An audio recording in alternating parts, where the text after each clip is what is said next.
हे राजपुरुषों, मैं आपके इस भव्य स्वागत से कृतार्थ हुआ, परंतु मैं यहां किसी सेवा की अपेक्षा से नहीं आया। मैं तो आपसे बस कुछ मांगने आया हूं। आप जो चाहते हैं वो हम आपको प्रसन्नता से देंगे, परंतु पहले आप भीतर तो आइए। अरे अरे, रुकिए हनुमान, हम आपको ऐसे भीतर लेकर नहीं जा सकते।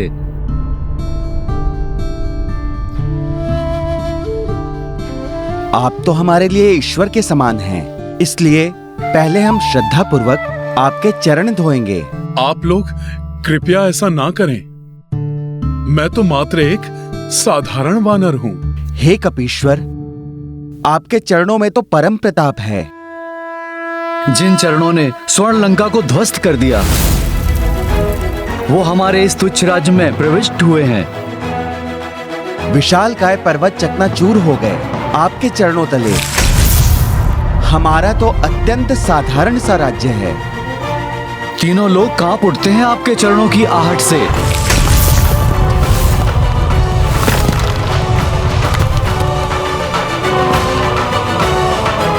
फिर हमारा निवास तो अत्यंत साधारण है। यदि आप हमें अपनी सेवा का अवसर दे रहे हैं तो हमारे राज्य की सुरक्षा के लिए ही सही एक अवसर देने का कष्ट करें। कृपा कर हमें अपने चरण धोने के बहाने इन्हें परखने का ही अवसर दे दीजिए। उचित है।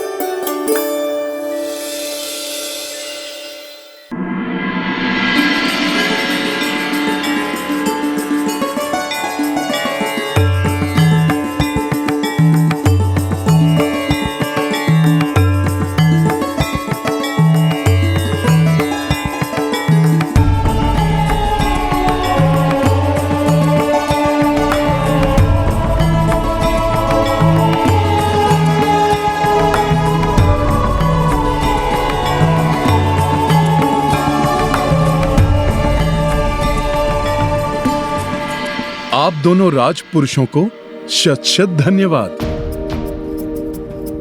परंतु मैं रामकाज पूर्ण किए बिना ये भोजन ग्रहण नहीं कर सकता, और इस कार्य में आप दोनों ही मेरी सहायता कर सकते हैं।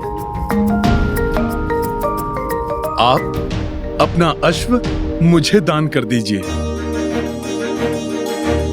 जिसे मैं सही समय पर अयोध्या पहुंचा सकूं और मेरे प्रभु श्री राम उचित मुहूर्त में अश्वमेध यज्ञ प्रारंभ कर सकें।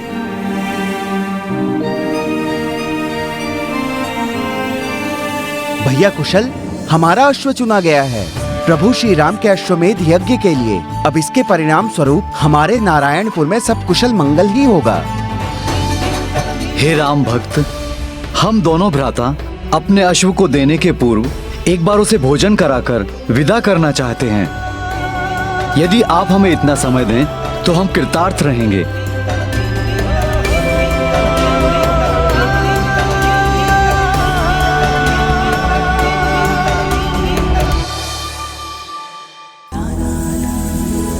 आज मैं स्वयं अपने हाथों से जल लाकर अपने प्रिय अश्व को स्नान करवाऊंगा। स्वयं गुड़ और चने के मिश्रण से भोजन तैयार कर अपने अश्व को प्रस्तुत करूंगा।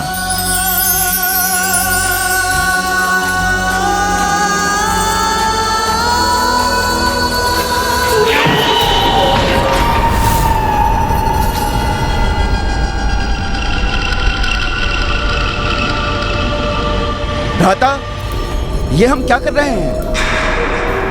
ये हम क्या कर रहे हैं? ये हमें नहीं करना चाहिए।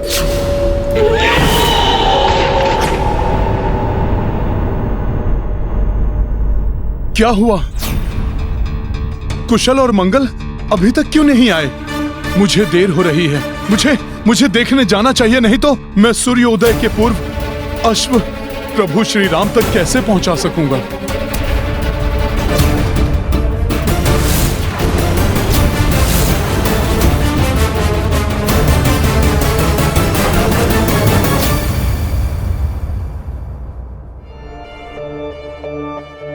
यदि उन दोनों भ्राताओं को हनुमान के प्रति अटूट श्रद्धा है तो अब तक हनुमान को अश्व के साथ लौट आना चाहिए था।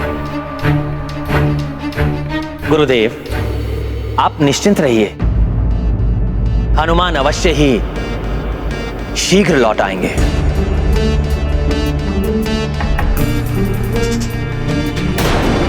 यदि हनुमान उन दोनों भाइयों से अश्व नहीं ला पाया तो कई वर्षों तक यज्ञ का मुहूर्त नहीं होगा।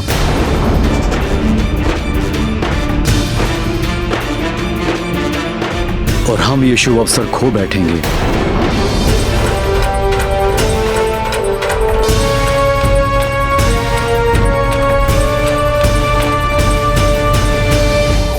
उस वानर को हम ये अश्व नहीं दे सकते। वो तो मुझे कोई बहरूपीय प्रतीत होता है।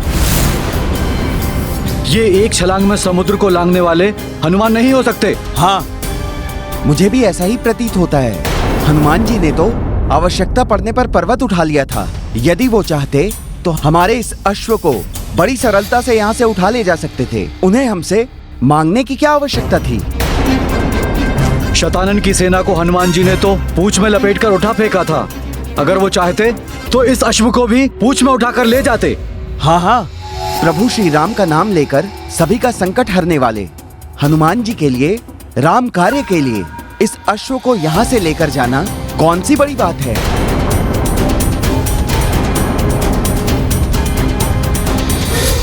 प्रभु विष्णु के भक्तों के साथ मैं भला ऐसा कैसे कर सकता था? ये तो मात्र मैं उन राक्षसों के साथ ही ऐसा कर सकता हूँ जो अधर्म के मार्ग पर चलते हैं।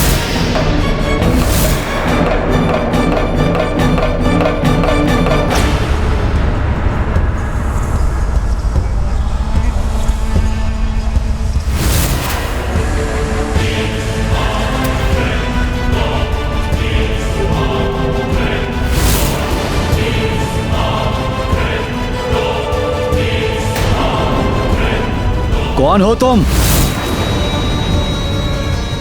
ये क्या कह रहे हैं आप? किसने आने दिया इस वानर को यहाँ पर? बिना अनुमति के यहाँ आने का दुस्साहस कैसे किया तुमने? अभी तो आपने मेरा स्वागत किया था और अभी आप मुझे पहचानने के लिए भी तैयार नहीं।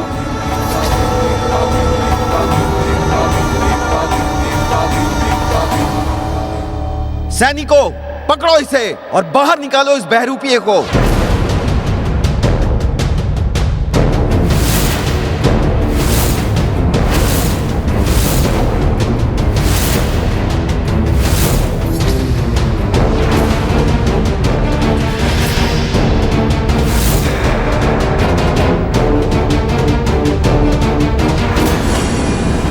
सोच बदल कर आसक्ति को अनासक्ति में बदल दिया मैंने।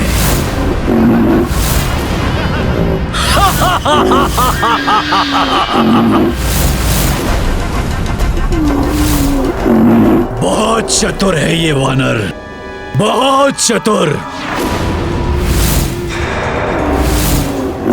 अभी भी अश्व को ले जाने में सफलता प्राप्त कर हमारी योजना को पूर्ण रूप से ध्वस्त कर सकता है। इसलिए प्रथम अवसर पाते ही उस अश्व के जीवन का अंत कर दो। ना रहेगा बांस और ना बजेगी बांसुरी। अकस्मात ही इनके विचार कैसे परिवर्तित हो गए? अवश्य ही ये निकुंभ ने किया है।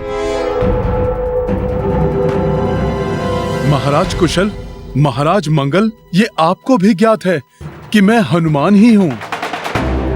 राक्षस निकुंभ के प्रभाव में आकर आप दोनों मुझ पर अविश्वास कर रहे हैं। बस बस, बंद करो अपनी ये मनगढ़ंत बातें। अब और हम नहीं आने वाले तुम्हारी इन बातों में। ये बातें मनगढ़ंत नहीं हैं। निकुंभ अपनी मायावी शक्ति से किसी के भी विचारों को प्रभावित कर सकता है। यही है उसकी नवीन रणनीति। उसी ने आप दोनों के मन में मेरे प्रति अविश्वास जागृत किया है। बस बस, मुझे तुम पर तनिक भी विश्वास नहीं है। दूर हो जाओ मेरी दृष्टि से। सैनिकों, बाहर निकाल दो इस वानर को। जो आ गया महाराज।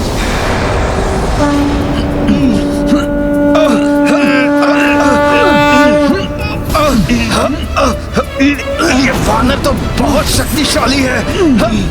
ये वानर तो डर से मस नहीं हो रहा है। ये वानर तो शक्तिशाली है। अपने स्थान से हिल भी नहीं रहा। इसके भीतर जय श्री राम।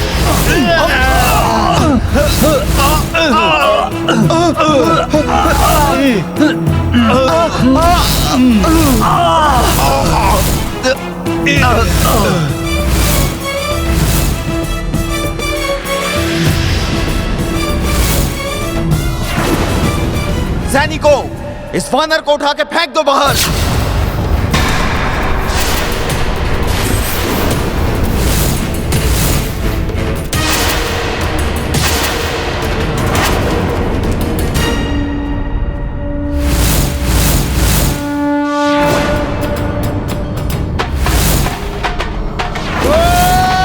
परंतु न्याय और धर्म के अनुसार ही लाना होगा। वो अश्व तुम्हें हरण कर, अन्यथा बलपूर्वक लाया गया अश्व यज्ञ के योग्य नहीं होगा।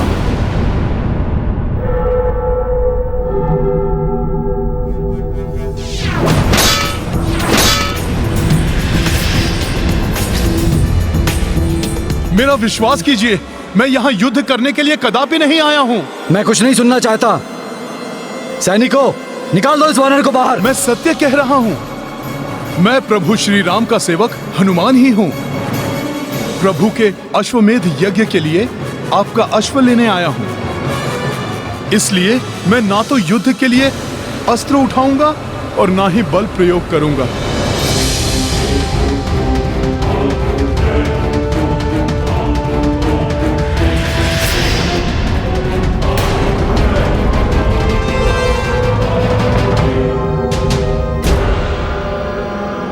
वो चतुर वानर भले ही इन भाइयों के मस्तिष्क को मेरे प्रभाव से मुक्त करा ले, परंतु मेरे महाबली पंचासुर उस अश्व का अंत कर देंगे।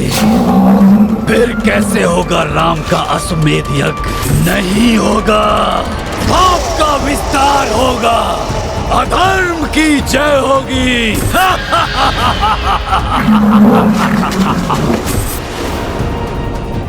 बहुत सुंदर हो तुम अश्व, किंतु तुम्हारा अंत करना आवश्यक है।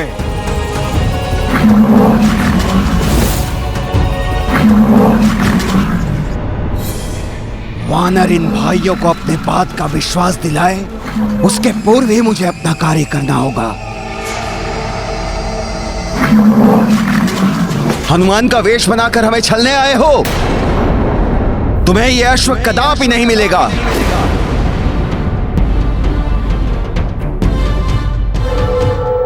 तुम्हें यहां से बाहर निकालने के लिए मुझे नारायणपुर की संपूर्ण सेना का बल प्रयोग भी करना पड़े तो भी करूंगा। सैनिकों,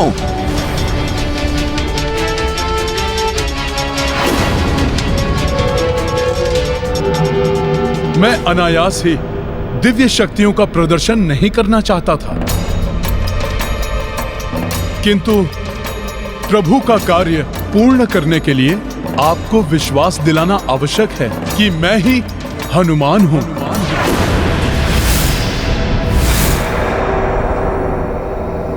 जय श्री राम।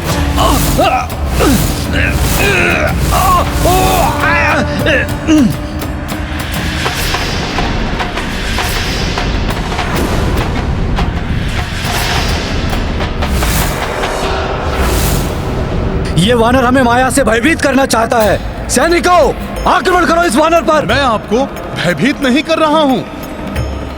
मैं तो आपको विश्वास दिलाने के लिए ऐसा कर रहा हूं कि मैं वही हनुमान हूं जो अपना आकार बढ़ाकर संजीवनी के लिए पर्वत उठाकर लाया था।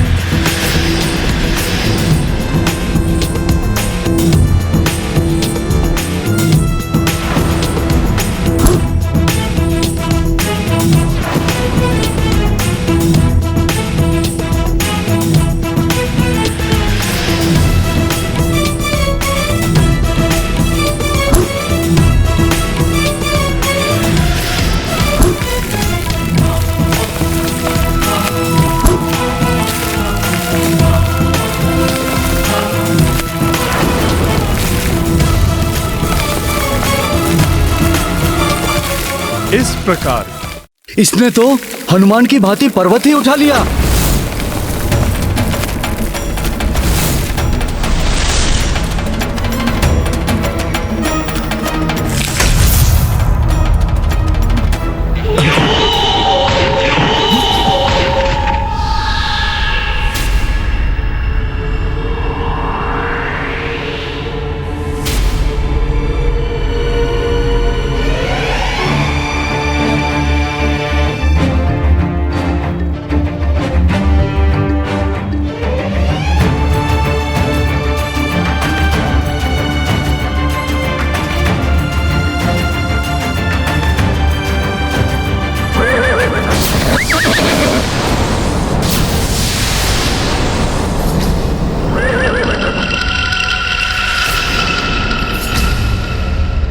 अश्व की ध्वनि इतनी तीव्रता से क्यों हिनहिना रही है ये?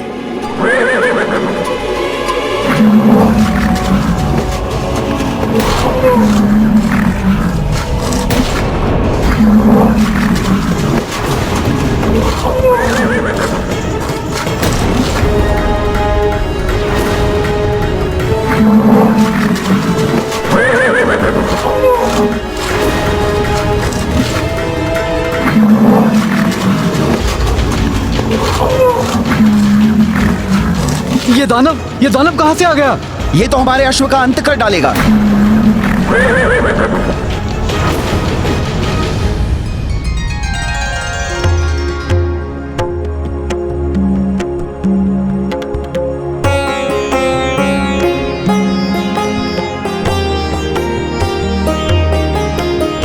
अश्व को वहां स्नान कराना है,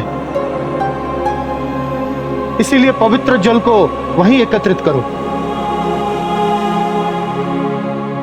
स्वामी, ये आपका प्रथम अश्वमेध यज्ञ है। हमारे कुल देवता सूर्यदेव की कृपा से आप भी अश्वमेध यज्ञ संपन्न करने वाले राजाओं में से एक हो जाएंगे। आपकी कीर्ति आपके पूर्वजों की ही भांति दिग दिगंत तक प्रसारित हो जाएगी। राम राज्य की स्थापना होगी। किंतु ये तो तभी संभव होगा भाभी माँ, जब हनुमान मुहूर्त रहते अश्व को लेकर यहाँ पहुँच जाएं।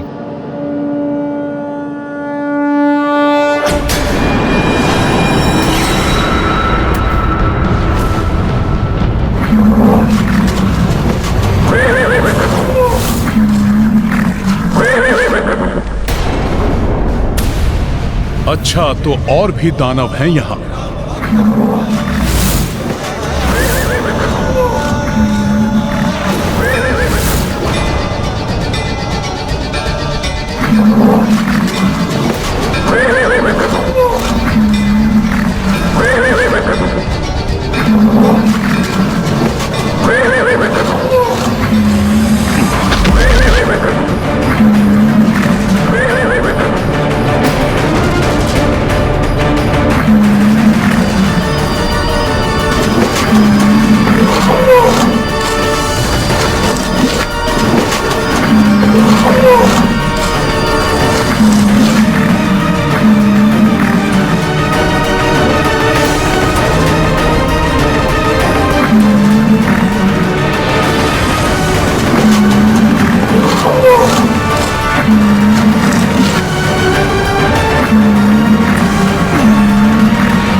अश्व को रक्षित कर यहां से ले जाने के लिए तुम सबका संहार करेगा हनुमान। हमें क्षमा कर दीजिए हनुमान जी, जो हम आप पर अविश्वास कर बैठे। न जाने कैसे हमारी मति ही फिर गई थी। हाँ हनुमान जी, हमारे कारण प्रभु श्री राम जी के कार्य को असफल मत होने दीजिए, अन्यथा इस पाप के भागी बनकर हम जी नहीं पाएंगे।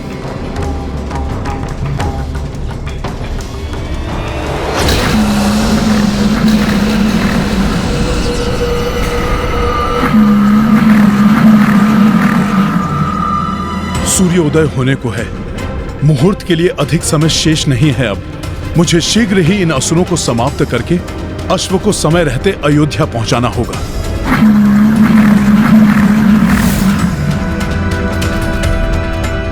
अश्व के जीवन का अंतिम समय आ गया है। एक साथ इन सभी असुरों को समाप्त करना होगा, अन्यथा विलंब हो जाएगा। जय श्री राम।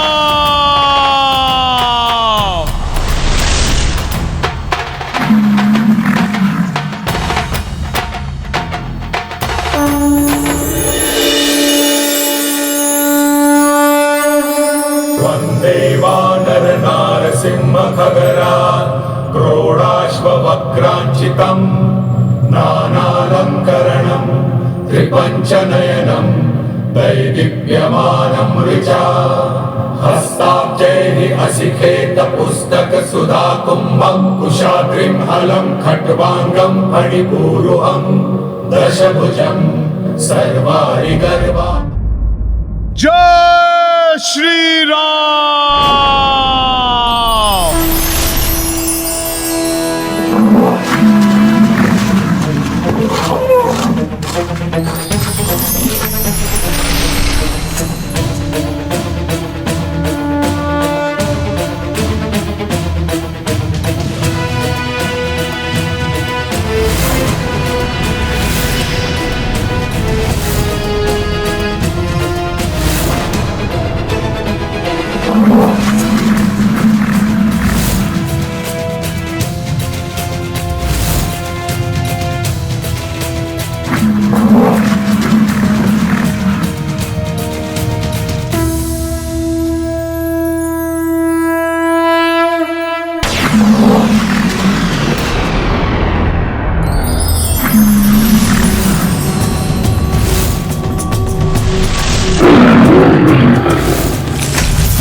दुष्ट असुर, अश्व की नहीं, अब तुम्हारी जीवन लीला समाप्त होगी।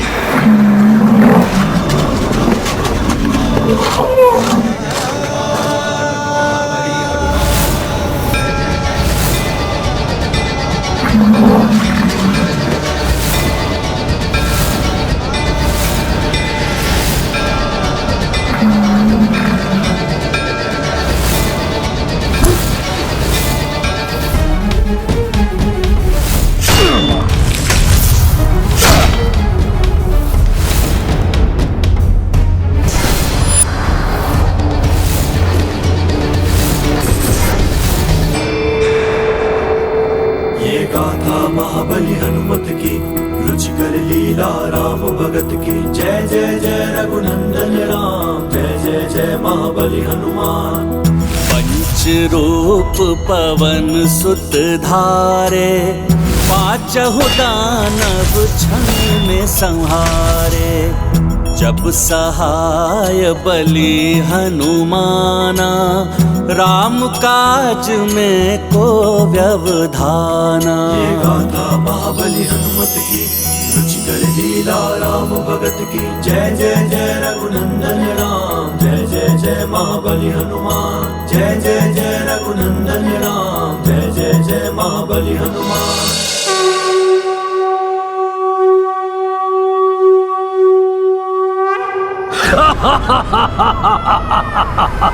आश्चर्य, मेरे महादानवों का वध कर दिया इसने, मेरे महादानवों का।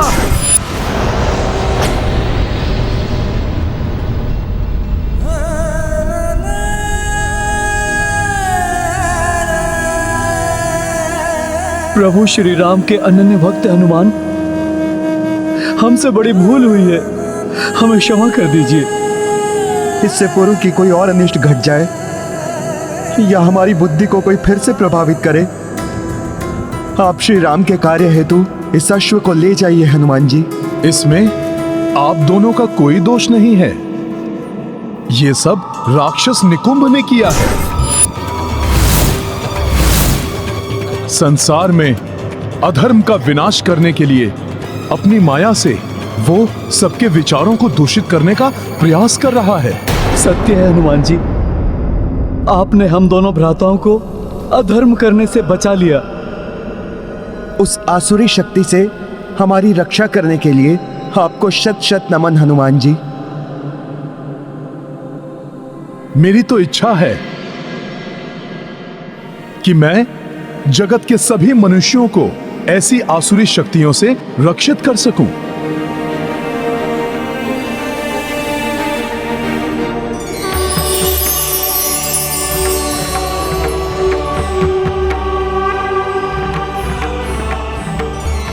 प्रणाम ब्रह्मदेव।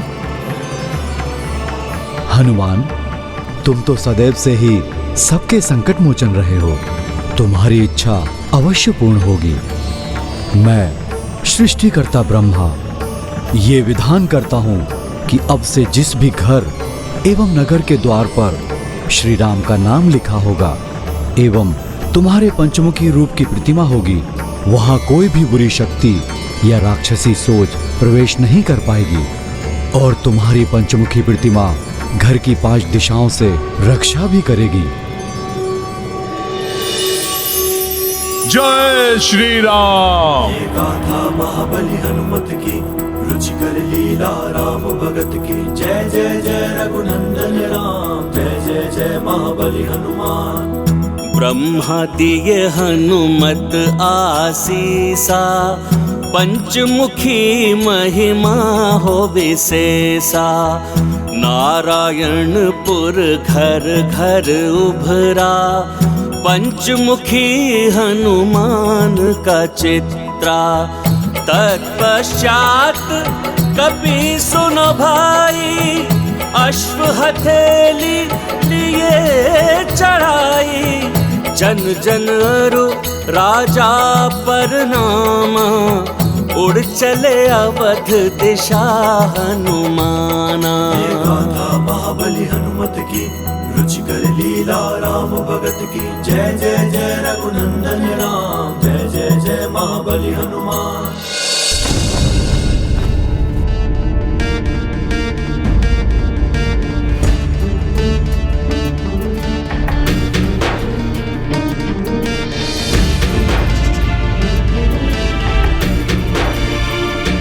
उषा काल की लालिमा छा चुकी है क्षितिज पर।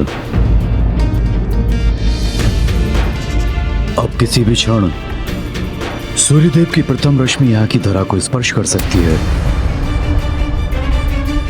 और यदि इस क्षण के पूर्व ही हनुमान नहीं आ पाए तो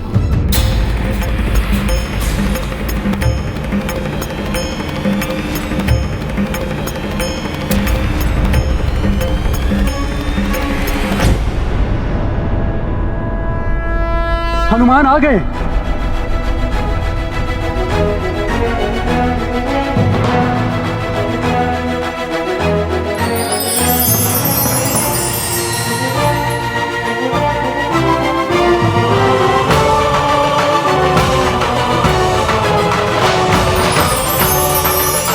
किंतु सूर्यदेव की रश्मि तो धरा को स्पर्श करने वाली है। प्रणाम गुरुदेव वशिष्ठ। प्रणाम ऋषि श्रेष्ठ अगस्त्य। कल्याण हो। प्रणाम प्रभु। प्रणाम माता।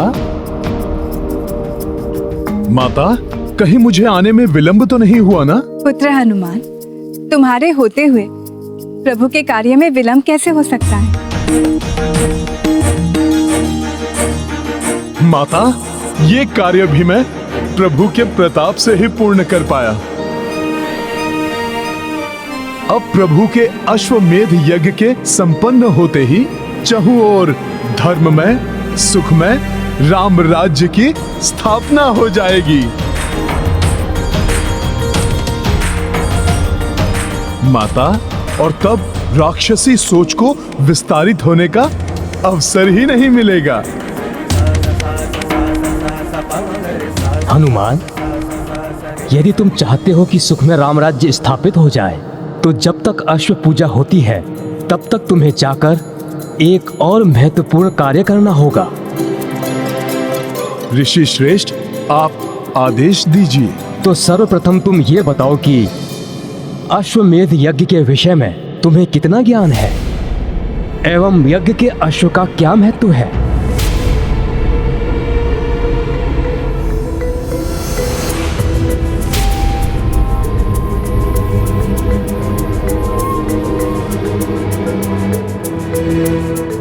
ऋषिवर, जहां तक मुझे ज्ञात है, राजा अपने साम्राज्य एवं प्रभुत्व को विस्तारित करता है।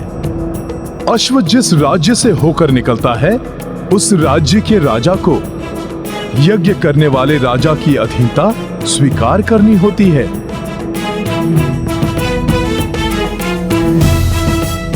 किंतु यदि कोई उस अश्व को रोकता है, तो उसे यज्ञ करने वाले राजा की सेना से युद्ध करना होता है।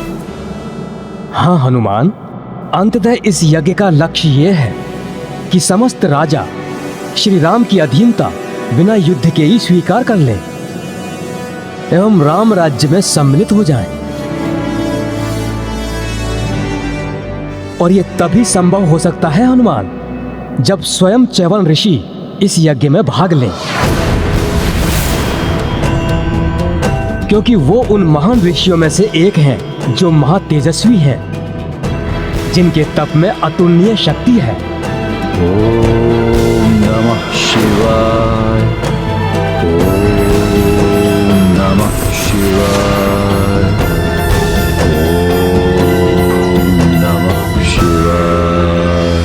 च्यवन ऋषि के तपोबल से बड़े बड़े महाबली राजा भी थरथर कांपते हैं। उन्होंने अपने तप के प्रताप से इंद्रदेव को भी बंदी बना लिया था। आसुरी शक्ति एवं निशाचरी सोच वाले तो इनसे कोसों दूर ही रहते हैं। इस प्रकार श्री राम एवं तुम्हारे नाम के साथ ऋषि च्यवन का नाम मात्र जुड़ जाने से ही उनके तप का सम्मान करते हुए अनेकों भूपाल अश्व को नहीं रोकेंगे और बिना युद्ध किए ही प्रभु श्री राम के राज्य को स्वीकार कर लेंगे।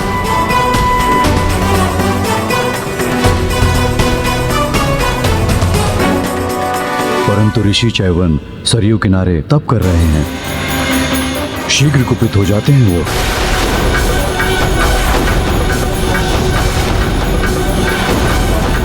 छोटी सी बात पर कठोर से कठोर श्राप दे सकते हैं।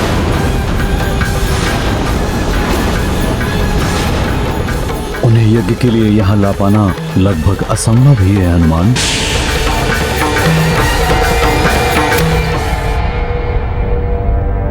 गुरुवर, प्रभु का कार्य है, प्रयास तो करना ही होगा मुझे। किंतु किसी कारण से रुष्ट होकर उन्होंने पुत्र हनुमान को श्राप दे दिया तो?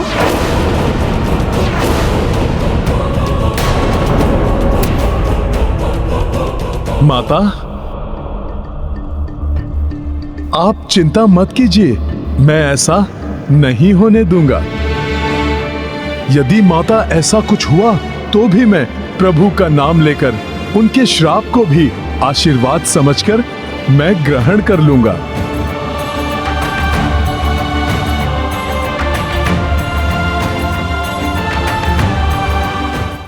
माता, किंतु मैं ऋषि च्यवन को लेकर अवश्य आऊंगा। कार्य कितना भी जटिल हो, किंतु बिना किसी संकट के समय रहते यदि वो कार्य कोई कर सकता है तो वो मात्र हनुमान ही है।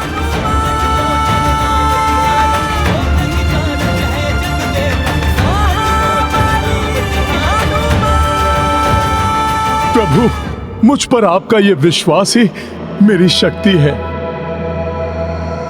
अब इस कार्य को सफल होने से कोई नहीं रोक सकता।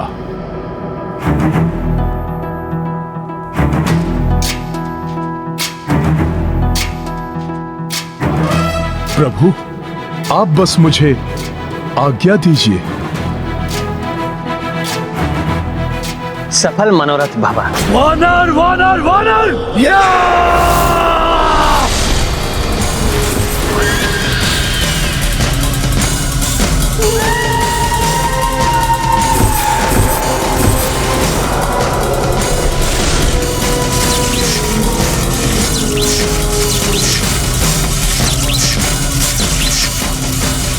ये वानर ही मेरी राह का रोड़ा है।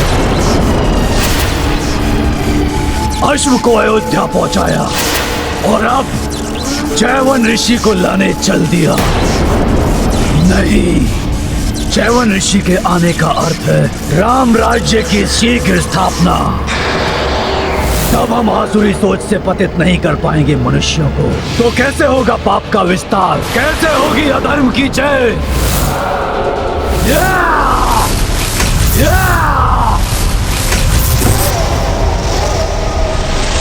यज्ञ को किसी भी मूल्य पर सफल नहीं होने दूंगा मैं।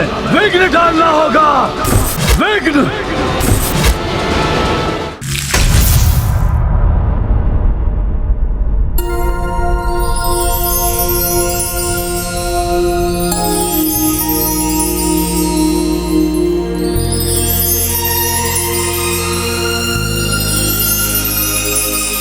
कैसी सात्विक ऊर्जा उपस्थित है यहाँ चहुं ओर। ओम नमः शिवाय। सत्य ही कहा था ऋषिवर अगस्त्य ने। तप के तेज से यहाँ का संपूर्ण वातावरण शुद्ध, पवित्र एवं दिव्य बना हुआ है। ओम नमः शिवाय। च्यवन ऋषि भी आसपास ही कहीं होंगे।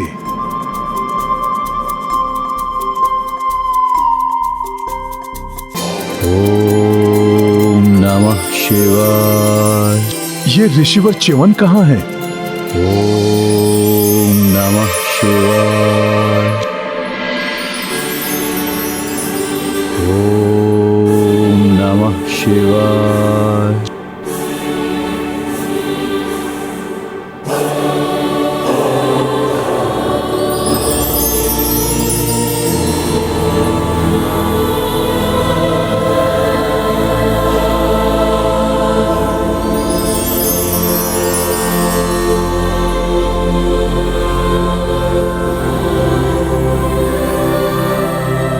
तप का ऐसा अद्भुत एवं विचित्र तेज, ऋषिवर च्यवन भी इतने युवा, आश्चर्य है।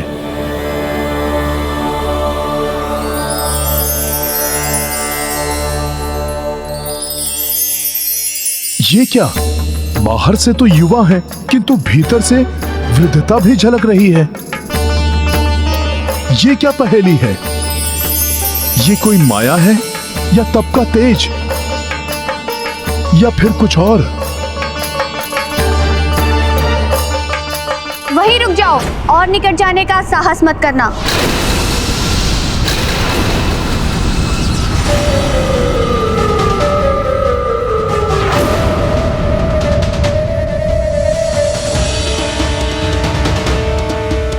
अब तृण भर भी आगे बढ़े तो तुम्हें ऋषिवर के प्रलयकारी कोप का भागी बनना पड़ेगा। कौन हो तुम? प्रणाम माता। मैं प्रभु श्री राम का सेवक हनुमान हूं। मैं ऋषिवर के तप में विघ्न नहीं डालूंगा, किंतु प्रभु श्री राम के अश्वमेध यज्ञ के लिए मुझे शीघ्र ही ऋषिवर को अयोध्या लेकर जाना है। उसके लिए तो तुम्हें ऋषिवर के मंत्र जाप के संपन्न होने तक प्रतीक्षा करनी होगी।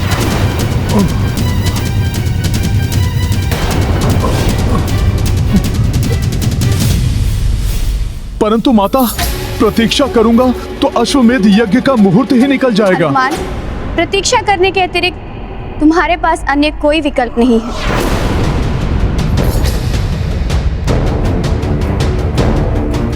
ओम नमः शिवाय। माता, कोई तो विकल्प होगा जिससे ऋषिवर कुपित भी ना हो और ध्यान से जागृत भी हो जाएं। नहीं, अपितु किसी ने उनका ध्यान भंग किया तो उसे कठोर दंड देते हैं ऋषिवर। मैं भी दंड भोग रही हूँ। एक भूल के कारण जीवन भर के लिए इनकी दासी बनना पड़ा मुझे। माता, जीवन भर के लिए दासी? ऐसा क्या हो गया था आपसे? ये एक लंबी कथा है, सुनना चाहोगे? हाँ माता, किंतु नहीं माता, समय बहुत अल्प शेष है। आज मैं कथा के लिए क्षमा चाहता हूँ। माता, अभी तो मुझे ऋषिवर को ध्यान से जागृत करने के लिए कोई उपाय ढूंढना होगा।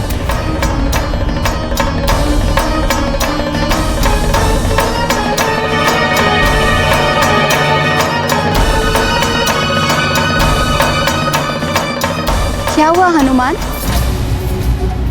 तुम्हारे मन में कोई जिज्ञासा उठ रही है? जिज्ञासा तो है माता। सैकड़ों वर्षों से जिनके प्रताप के बारे में सुना है, वो देखने में इतनी कम आयु के हैं। देह से युवा प्रतीत हो रहे हैं। माता, किंतु तपोबल किसी दृढ़ आयु समान ऋषि के जैसा है। इसकी भी कथा लंबी है, कहो तो सुनाऊं? माता, तब तो आप रहने दीजिए। अभी तो आप यही प्रार्थना कीजिए कि ऋषिवर को बिना कोपित किए ध्यान से जागृत करने का उपाय मिल जाए मुझे। ऋषिवर का ध्यान तो उनकी इच्छा से ही टूटेगा। उचित है कि तुम प्रतीक्षा करो और मुझे अपने कार्य करने दो।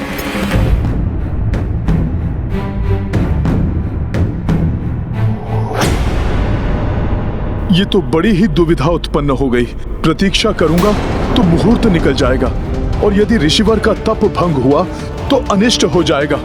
क्या करूं मैं? उचित है कि तुम प्रतीक्षा करो और मुझे अपने कार्य करने दो।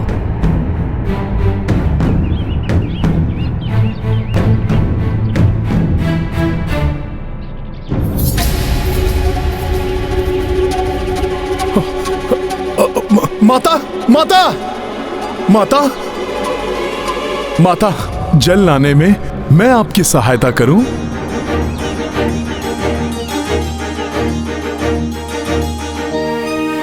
जिससे कि मैं उतने समय में ऋषिवर की कथा भी सुन सकूं। कदाचित ऋषिवर की कथा सुनने से ही कोई ऐसा उपाय मिल जाए जिससे कि मैं इन्हें ध्यान से उठाकर शीघ्र अतिशीघ्र अयोध्या लेकर जा सकूं। गंगे च यमुने चैव गोदावरी सरस्वती नर्मदे सिंधु कावेरी जलेस्मिन् सन्निधिं कुरु। गंगे च यमुने चैव गोदावरी सरस्वती नर्मदे सिंधु कावेरी जलेस्मिन् सन्निधिं कुरु। अब शीघ्र ही पूर्ण सज्जित किया जाए अश्व को।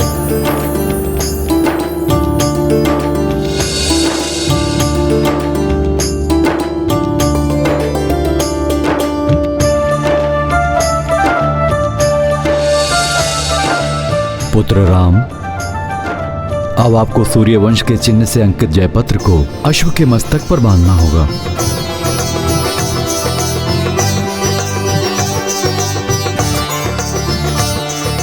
अश्व तो अब दिग्विजय यात्रा के लिए पूर्णतया सज्जित हो गया है, किंतु ऋषिवर च्यवन आने वाले हैं। इसलिए हवन आदि और आगे की विधि उनके अनुसार हो तो उचित है।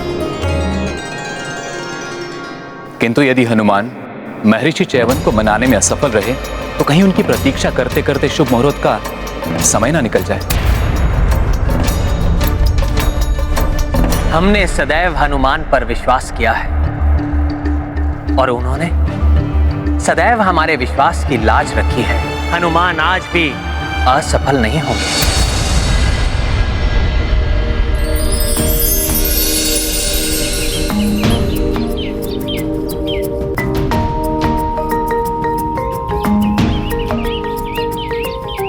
तो तुम कथा सुनना चाहते हो? कहाँ से आरंभ करूं?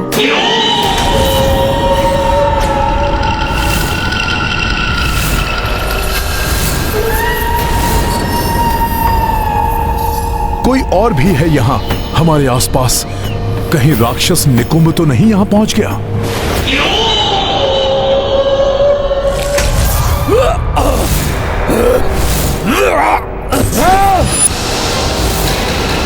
अवश्य ही ये च्यवन ऋषि के तप की ऊर्जा है जो इस क्षेत्र की रक्षा कर रही है। ऋषि, ऐसे ही नहीं जाने दूंगा मैं तुम्हें। और अधिक शक्ति का संचय करके आऊंगा मैं। हनुमान, प्रतीत हो रहा है कि तुम्हें आसपास किसी दुष्ट शक्ति का आभास हो रहा है। हाँ माता, कोई तो दुष्ट आत्मा है यहाँ। उसकी चिंता तुम मत करो हनुमान। ऋषिवर के तपोबल के प्रभाव से कोई भी दुष्ट आत्मा यहाँ नहीं आ सकती। तब तो ऋषिवर के विषय में जानना बहुत आवश्यक है मेरे लिए। कदाचित मेरी समस्या का हल वहीं से निकल आए। उचित है हनुमान। तो सुनो, बहुत समय पूर्व की बात है। ऋषिवर च्यवन कठोर तप में लीन थे। दिन बीते, मास बीते और फिर वर्ष।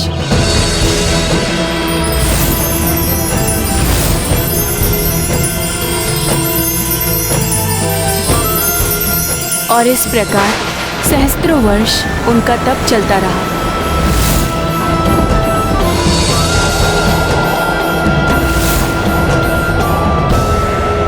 समय के साथ ही उनके तप का तेज इतना अधिक बढ़ गया था कि उनके नेत्रों से प्रज्वलित ऊर्जा निकलने लगी।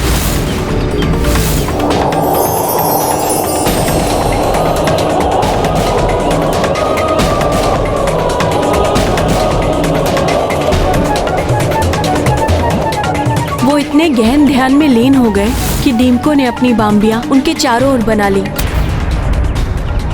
फिर भी उनकी तपस्या अनवरत चलती रही। उनके तप की तरंगे संपूर्ण वातावरण को प्रभावित कर रही थी। उनके नेत्रों से निकलने वाली प्रज्वलित ऊर्जा बाम्बी के छिद्रों से बाहर निकलकर कौतूहल जगा रही थी। उन्हीं दिनों तीर्थ यात्रा पर अपनी पुत्री सुकन्या एवं सेना के साथ निकले हुए मनुपुत्र राजा शर्यार्थी ने नर्मदा नदी के किनारे पड़ाव डाला। वहीं निकट के वन में ऋषि च्यवन तप में लीन थे। उनके तप की तरंगों के प्रभाव से आकृष्ट होकर सुकन्या अपनी सखियों के साथ उस ओर निकल पड़ी।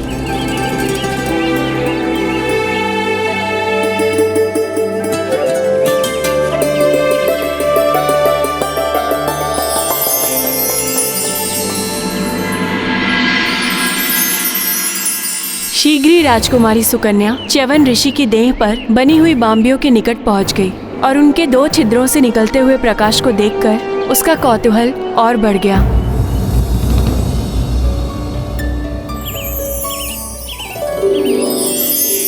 कितनी विचित्र है ये दीमकों की बाम्बी, और इन छिद्रों से निकलते हुए प्रकाश को देखकर ऐसा प्रतीत होता है जैसे इसके भीतर कोई प्रकाश पुंज हो। मैं देखती हूँ कि ये प्रकाश पुंज है क्या। सुकन्या को भय तो लग रहा था, किंतु कौतूहलवश उसने एक तीक्ष्ण तृण को उठाया और बाम्बी के निकट पहुंच गई। तीक्ष्ण तृण? ऐसा कौतूहल तो संकट का कारण बन सकता था माता। हाँ हनुमान, सत्य से अनभिज्ञ राजकुमारी सुकन्या ने कौतूहलवश उस तीक्ष्ण तृण को बाम्बी के छिद्र में ढोक दिया। माता, कौतूहल तो वैसे अच्छा है, क्योंकि कौतूहल ही नवीन ज्ञान अर्जित करने के लिए प्रेरित करता है। किंतु कौतूहलवश असावधानी से किया गया कार्य कभी कभी घातक भी बन जाता है। हाँ हनुमान, जैसे ही उसने तृण बाहर निकाला उसे छिद्र से रक्त बहता हुआ दिखाई दिया। भयाक्रांत हो गई वो। उसे विश्वास ही नहीं हो रहा था कि वो ऐसी भूल कर बैठी है। तभी एक घायल ऋषिवर को बाम्बी से निकलते हुए देखकर भयभीत सुकन्या अपनी सखियों के संग वहाँ से भाग निकली। राजकुमारी सुकन्या, ये तो कोई ऋषि है, चलिए यहाँ से। ऋषिवर का क्रोध अपने चरम पर था। राजकुमारी सुकन्या, मेरी सहस्त्रों वर्षों की तपस्या भंग कर दी तुमने और ये संसार देखता रह गया। इस अपकृत्य का दंड तुम ही नहीं समस्त सृष्टि भोगेगी। नष्ट कर दूंगा मैं सब कुछ, कोई नहीं बचेगा मेरे कोप से।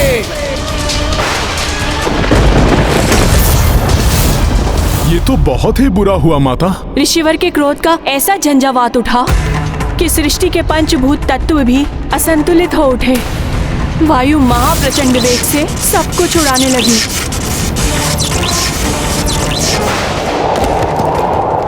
नदियों के जल ने भीषण रूप धारण कर लिया। स्वच्छ आकाश सहसा ही घने मेघों से छा गया।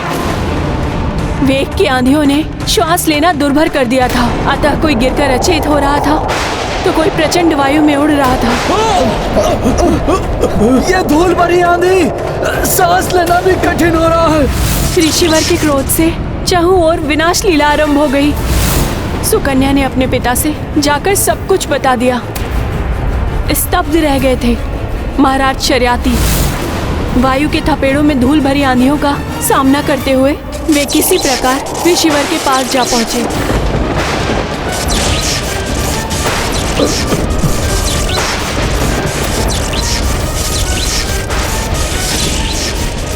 क्षमा ऋषिवर, क्षमा।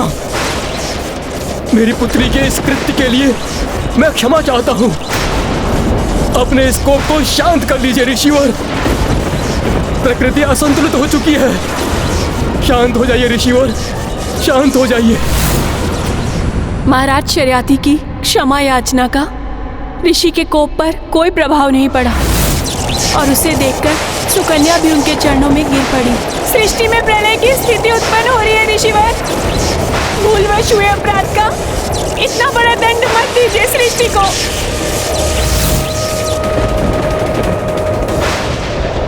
भूलवश किया गया हो या जानते हुए, अपराध अपराध होता है और अपराधी को दंड मिलना चाहिए।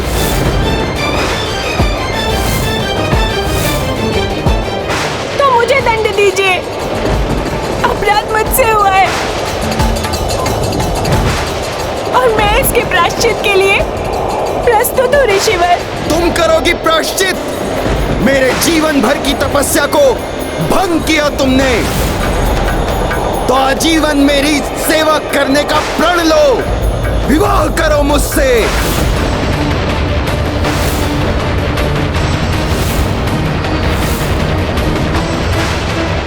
नहीं नहीं, मेरी पुत्री सुकुमारी है और आप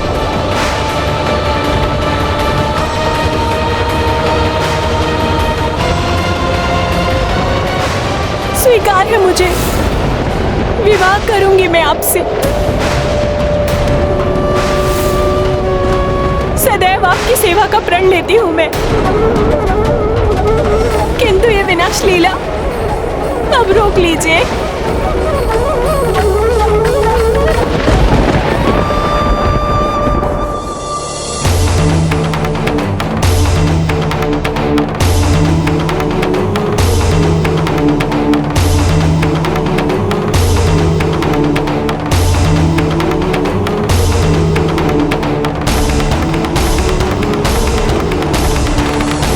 ये तो अनुचित था माता। फिर क्या हुआ? विवाह हुआ या नहीं?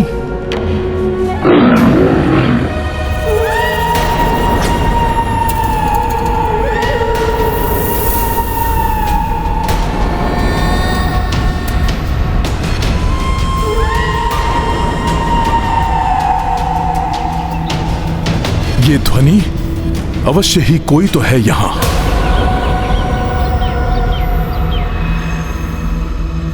विवाह हुआ हनुमान। सुकन्या अपने पति को इष्ट देव मानकर दिन रात उनकी सेवा में जुट गई। पतिव्रत धर्म का पालन, सदाचरण एवं वर्षों की अनवरत सेवा को देखकर एक दिन ऐसा भी आया जब ऋषिवर सुकन्या पर प्रसन्न हो गए।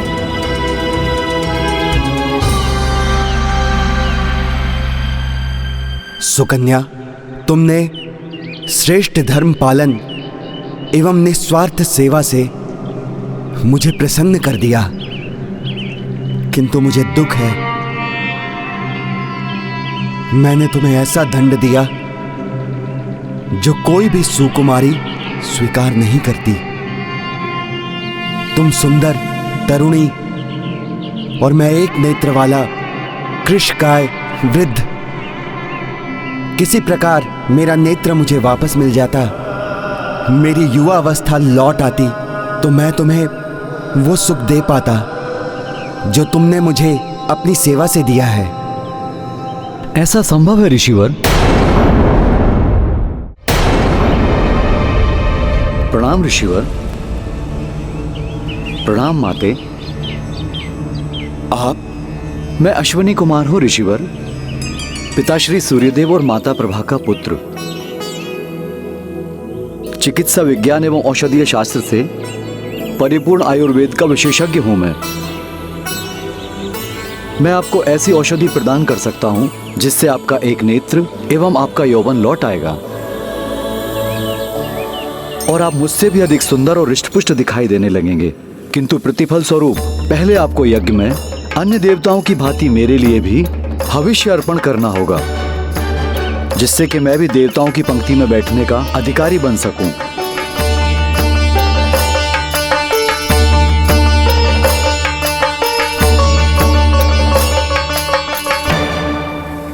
अवश्य ही ये देवी सुकन्या के श्रेष्ठ धर्म पालन एवं ऋषिवर के तपोबल का परिणाम था, जो अश्विनी कुमार स्वतः ही उनकी सहायता के लिए प्रेरित हुए। फिर क्या हुआ माता? कर्म फल तो मिलता ही है हनुमान। ऋषिवर ने शीघ्र ही यज्ञ आरंभ कर दिया, किंतु जब यज्ञ अपनी चरम सीमा पर पहुंचने लगा तो अश्विनी कुमार के नाम से आहुतियां पड़ती देखकर इंद्रदेव कुपित हो उठे और ऋषिवर को ऐसा करने से रोकने के लिए आ गए। ओम अश्विनी कुमाराय नमः। रुक जाइए ऋषिवर,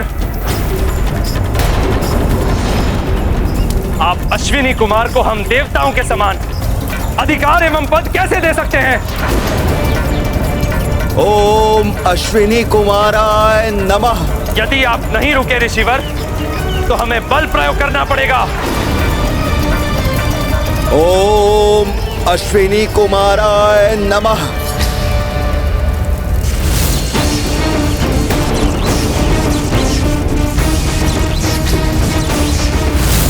ओम अश्विनी कुमाराय नमः। आप ऐसे नहीं रुकेंगे ऋषिवर।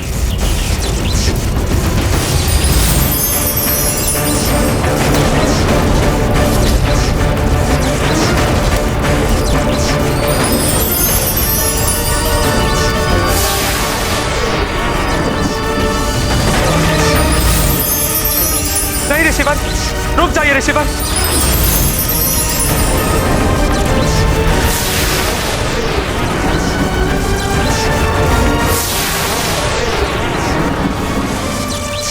क्षमा ऋषिवर च्यवन, क्षमा। रोक लीजिए अपने कोप को।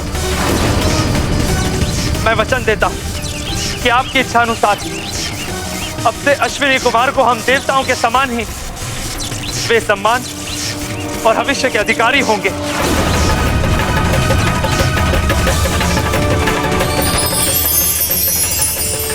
शांत हो जाइए ऋषिवर, क्षमा कर दीजिए इंद्रदेव जी को।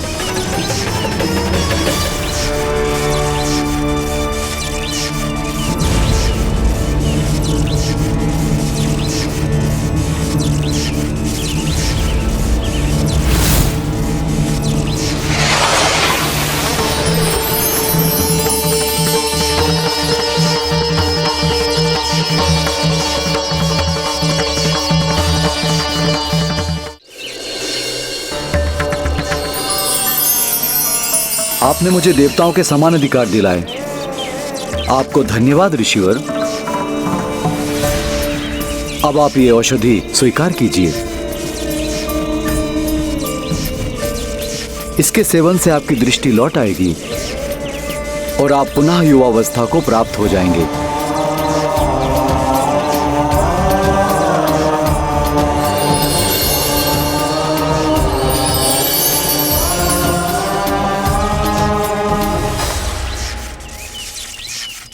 और मैं ये घोषणा करता हूँ,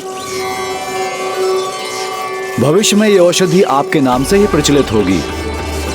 च्यवनप्राश के ही नाम से सब इसे जानेंगे।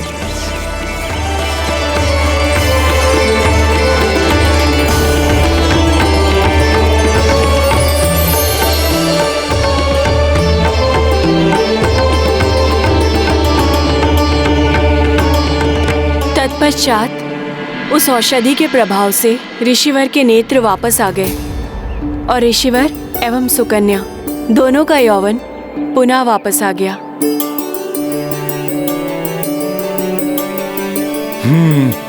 मैं पहचान गया माता, आप ही राजकुमारी सुकन्या है ना?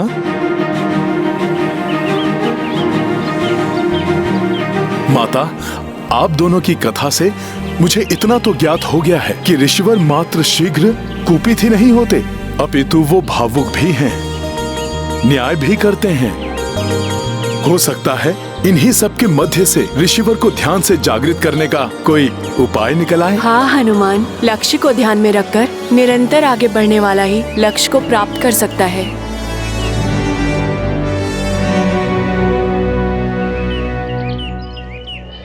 माता, कथा सुनते सुनते हम यहाँ कब पहुँच गए ज्ञात ही नहीं हुआ। अब मैं जल भर कर लाता हूँ।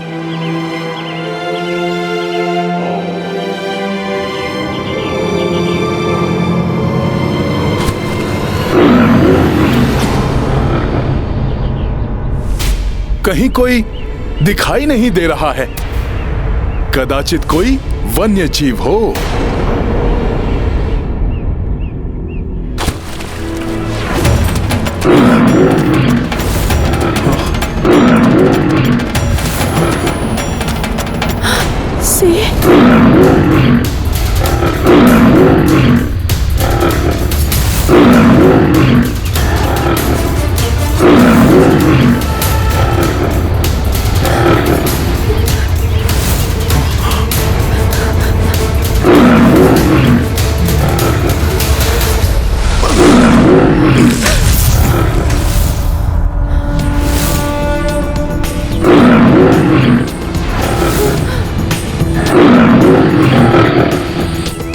भयभीत होने की कोई आवश्यकता नहीं है माता,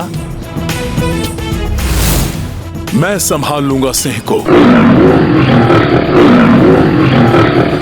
रुक जाओ हनुमान, जीव हिंसा ऋषिवर के सिद्धांतों के विपरीत है, विशेष रूप से वन जीवों की हिंसा के वो पूर्णतः विरुद्ध है। इसलिए तुम इस सिंह को आहत मत करना। ये स्त्री मेरा आहार है वानर, इसलिए मेरे मार्ग से हट जाओ, मैं बहुत भूखा हूँ। ऋषिवर च्यवन के सिद्धांतों के अनुसार मैं तुम्हें आहत नहीं करूंगा वनराज, किंतु तुम्हें माता को भी आहत नहीं करने दे सकता।